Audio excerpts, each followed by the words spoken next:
Ian, going back to the very beginning, you were born in Newmarket. Yep. So for somebody that became a jump jockey, that wasn't it was the ideal place. But you didn't have any racing background. So what were your parents doing in Newmarket? No, my mother was just a housewife. My father had been in the Navy for many years during the war, and when he came out, he went into the post office. I think it was because in those days I passed my 11th class and joined the grammar school. The grammar school was very near some stables, but I had an inkling of it because my late uncle, he had a business up north, and his daughter had a pony, and I'd ridden the pony a few times. But I wasn't at all proficient in it. Anyway, when I was 10 or 11, I know what it was. It's the fashion in those days for kids my age to get a Saturday job. And I went round the stables and asked for a Saturday job, and I got one, mucking out pigs. A chap called John Powney, marvellous bloke. Between him and the trainer who was in his yard at the time, which was near my school, they taught me to ride. Two brilliant people. And when you were at grammar school, I think it was grammar school, you were pals with Bill O'Gorman, who was the sprint king when I was first getting into horse racing. Yeah. Bill and I were in the same class at school. We got on well, and we shared pony rides and did a lot of other things together. It was just good, but nobody pays attention to detail like he does. Nobody. And you mentioned your Uncle Joe that sort of was a bit pivotal in your interest in horse racing in the early days. Yeah, so he'd got a pony for his daughter, and we'd stayed up there when I was just a kid, and I seemed to have got the not knack, but I got the interest of riding horses then. But I still didn't. I thought then my future lay in the Navy, like my father. That was the plan, to go in the Navy, and that all changed.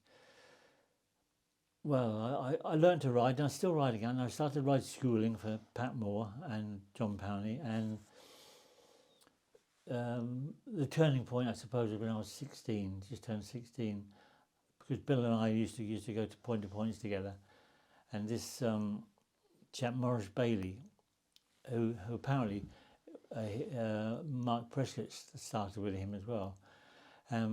He had this runner in this point, and she reared over in the paddock and broke the Philip Paxman was riding him, broke his leg, and as he was leading the horse away, I ran up behind him and tapped him on the shoulder and said, "What are you going to do with him now, Mr. Bailey?" And he didn't know what to do. He said, "I wanted to run the next week at Moulton, but the jockey's got a broken leg." And I said, "Well, if you can organise the paperwork, I'll ride it." That was it. But I was still going to go into the Navy as a Royal Engineer, in the Royal Navy as an engineer. But anyway, I rode this horse, and by the time I got to the fourth fence, that was what you wanted to do. Yeah. I mean, it said in your book, I was quite surprised. You said you were at the Grand National, and you were by a fence where a jockey suffered an horrific fall. He broke his back and ended up being paralysed for life. But that was when you were sort of inspired that you wanted to be a jockey. I mean, that would have put most people off, wouldn't it? Well, yeah, it was at the chair, and I was 15, and that was before I'd gone up north to see.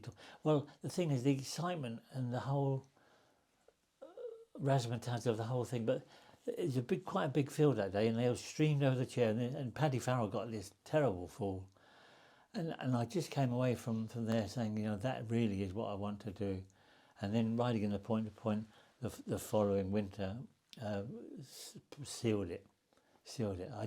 The excitement, the risk, the danger, that was it. It was point to pointing quite important to add to your education before you went to be a full-time jockey? I had three rides at point to point. I rode Mr. Bailey's horse in that first race at Moulton, and that was when I decided, I'd only gone a few fences, and I thought, this is what I must do for the rest of my life.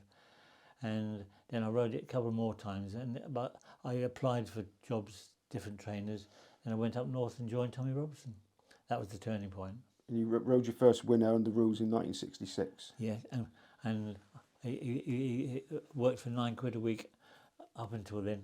Yeah, well, I was interested because in your book, I mean, in the 1968-69 season, you had 9 winners Yeah. from 119 rides, and in 69-70 you had 8 winners from 127 rides. I mean, compared to modern day, I mean, what would you get paid a ride? I mean, was that enough to Tenner a keep ride. tenner a ride? So was that enough to keep you living in comfortably? Oh yes, I mean the riding fees were only the icing on the cake. I was working full time. I mean I was working full time in the stables up there, Tommy Robson's. And it was through him that not only did he give me chances, but he kept me on the straight and narrow. And it made me chuckle when you said you gave up to be a hippie for 6 months. Was that all the summer of love to? Yeah, that was. I'm trying. That would have been around 1970, I think. I think I just thought, oh, for Christ's sake, I had a few quid, not a lot of money, but I had a few quid, and I had lodgings. My lodgings were £4, the equivalent of £4.50 a week, and she's a lovely old lady, but that's all she wanted. And I used to. I didn't drink a lot, I did drink a lot, but not heavily into spirits or anything like that. But we enjoyed ourselves, myself and a pal of mine. We used to rise at the crack of noon every day and head into Penrith for a liquid lunch. And then and in the summer we go down to the lakes, Windermere, and here that was a favourite. And then there's another lake, Coniston Water. There was a lot of entertainment down there with a lot of people went there for the holidays, obviously at that time, and we just joined in with them. So what tempted you back to the saddle? Was it get a bit fed up with the caftans and all that? Lack of money. I ran out of money. All I owned in the world, I was in lodging. All I owned in the world was my car, an MGB GT. I think just like, and it was in the autumn. The entertainment was dropping off a bit with the holiday makers, and I answered an advert. I went to work for a chap called Peter Ransom in Leominster, near Leominster in Shropshire. Is that? Anyway, went down there, and a very hard taskmaster, great bloke, and he got me going again, and I rode a winner for him. I got my weight down because I've always had trouble with weight, and I got my weight down and rode a winner for him, and he reignited my idea.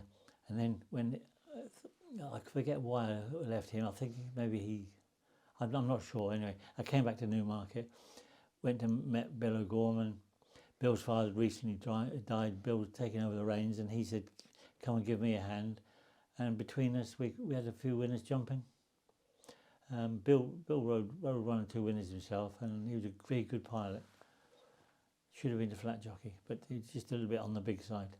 The people reading your book will sort of, everybody would say it'd be the golden age of swashbuckling jockeys, where you worked hard and you played harder. I mean, would that be fair to say? Yeah, I think it was. Because I remember once being at Ayr, and there were some senior jockeys up there: Jerry Scott, John Leach, Jack Berry, Swanee Haldane, Johnny Lahane, people like that. And somebody was offered some rides, or a ride, next day at Newcastle, and he turned it down because he said, "I won't get there in time." Ayr to Newcastle, it's just because they would be going out that night, and by the time they'd finished celebrating or socialising, and I couldn't believe that. But that was the case in those days. But nowadays, I remember one day riding in Newton Abbot, and the day before I had rode my first winner on night nurse at Wetherby, and a novice chase, and Newton Abbot to Wetherby. That's before motorways. No, there were motors. There was the A1. I can't remember what came up with it, but I was lucky. I had a chauffeur from Newmarket that morning, Jeff Pierce. Now, one of the characters you mentioned in the book is somebody I'm quite fascinated by, Barry Brogan. Yeah. Is he as Great colourful as they? Yes, he is. Yes, he is.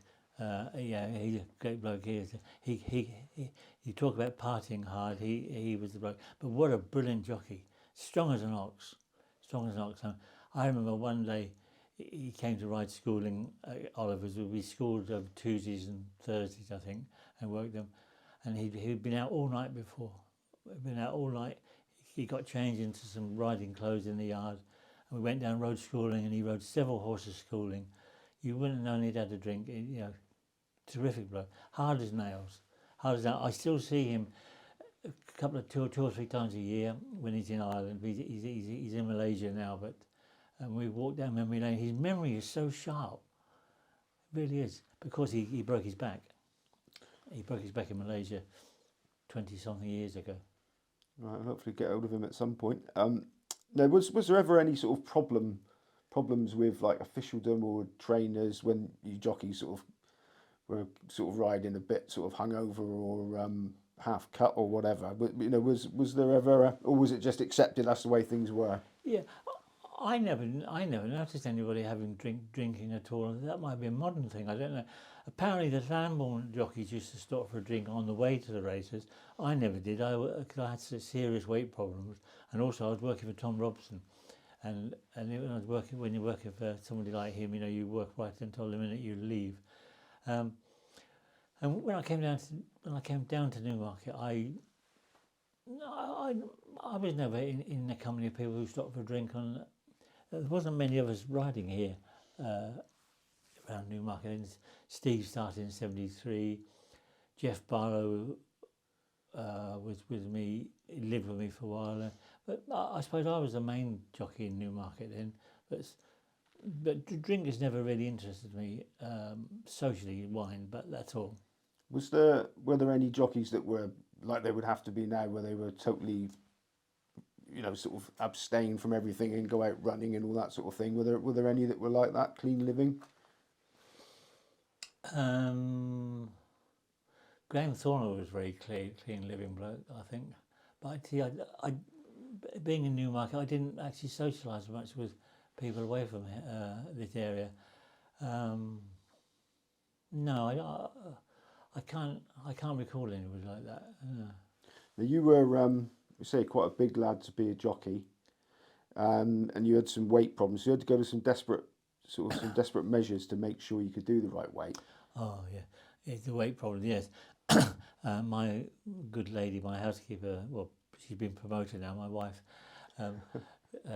She said I ought to write a book on diets, because there is one thing.